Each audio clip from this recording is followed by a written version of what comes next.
अस्सलाम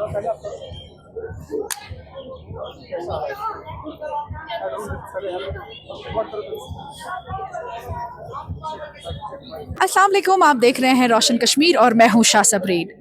कोई इंसान जानता है स्पेसिफिकली फीमेल्स जो हैं ज्वेलरी को लेकर बहुत ज़्यादा एक्साइटेड रहती है और ज्वेलरी पहनना पसंद करती है। इन्हें गहने पहनना बहुत ज़्यादा पसंद होता है और अपने आप को संवारना, निखार कर रखना एक औरत के लिए बहुत बड़ी बात होती है। तो अभी आपसे जिनसे आपकी मुलाकात करने वाले हैं वो मोहम्मद हनीफ साहब हैं, जो इतनी अच्छी और बेहतरीन ज्वेलरी बनाते हैं कि एक नज़र में ही इंसान को भा जाती है। और उसके अलावा जो ये एक ऐसा ट्रेडिशन को अलाइव रखते हैं जिसकी वजह से कश्मीर की जो बुनियाद है उस चीज़ को आगे बढ़ाकर उसको स्ट्रॉन्ग कर कर लोगों के सामने प्रेजेंट करते हैं। तो आइए हनीफ साहब से बात करते हैं और उनकी इस ज्वेलरी मेकिंग प्रोसेस के बारे में जानते हैं। मेरा नाम है मोहम्मद हनीफ, मैं ओल्ड फतेह कदल में रहता हूँ। मैं ये ऑक्साइड ज्वेलरी जो टर्क्वाइज की ज्वेलरी कर रहा हूँ, मैं फतेह कदल में ही करता हूँ। मेरा पहला एक काम, मेरा बाप, मेरा चचा, मेरा चचेरा भाई, वो सब खानदानी काम है।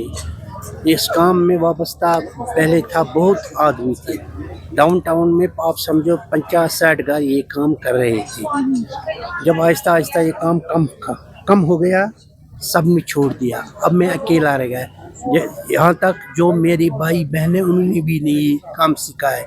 जब ये पूरा डाउन हो गया, ये चला नहीं, तो ये काम पूरा डाउन। एक बात मैं कहूँगा, पहले तो ये ओरिजिनल टर्क्वाइज नहीं होता है। ये जो टर्क्वाइज आता है ये उसका रख होता है। जो ओरिजिनल टर्क्वाइज होता है वो करंट के हिसाब से आता है। अगर उसका नेकलेस बनेगा वो कम से कम हज़ारों लाखों में बनेगा। ये उसका जो रफ होता है ना, ये उसी का पहले मैं ये क्लियर करूँगा। दूसरी बात ये है, जो हम ये काम करते हैं ये पूरा हैंडमेड है। हैंडमेड में चीज़ में एक ऐसा फ़र्क होता है, जैसे हम कोई चीज़ मशीन मेड लेंगे, वो उसको अगर कोई हुक टूटेगा, कुछ भी हो जाएगा, वो फेंकना पड़ता है, वो ठीक नहीं होगा। हैंडमेड में इतना फ़र्क है, अगर इसमें कुछ हो जाएगा, रिपेयरिंग मेरे पास आएगा, वो ठीक हो जाएगा। ये इतना फ़र्क है। हैंडमेड में फिनिशिंग कम होता है थोड़ा, मगर मशीन मेड में फिनिशिंग अच्छा होता है, मगर वो यूज एंड थ्रू होता है।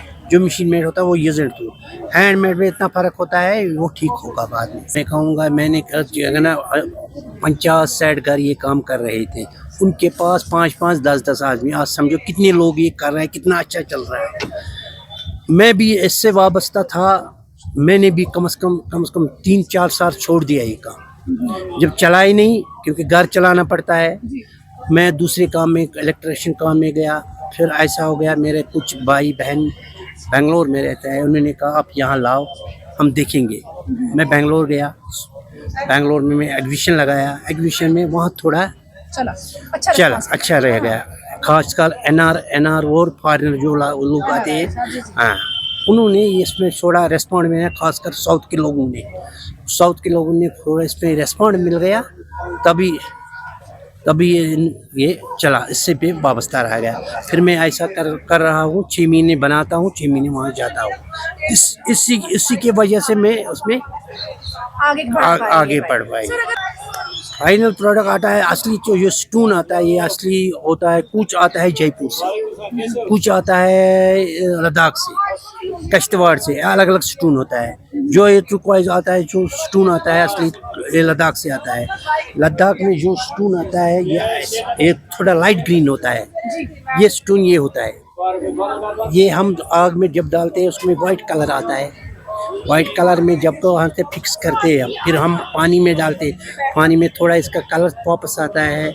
फिर जब कलर, जिस जगह कलर नहीं आता उसको कलरिंग करना पड़ता है, क्योंकि उसको ऊपर के ये कलर नहीं वापस नहीं निकलता है। उसका बेस भी है, वो भी हाथ से बनता है।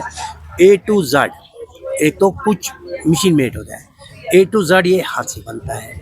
हाँ, कुछ बीड्स हम जयपुर से लाते हैं, जो उसके बीच में डालते हैं थोड़ा एम्बेलिशमेंट। हाँ, वो बीड्स हम, ये मेरा पहला एग्जीबिशन गवर्नमेंट का है। गवर्नमेंट ने अभी तक इसमें कोई तवज्जो नहीं दिया। जब जैसे आप मीडिया वाले आ गए, मीडिया थ्रू से ये उनके पास जब मेरी बात पहुंच गई, तब उन्होंने ये आज मुझे एग्जीबिशन दे दिया। आगे अल्लाह मालिक है, आगे देंगे कि नहीं तो वो अल्लाह मालिक है।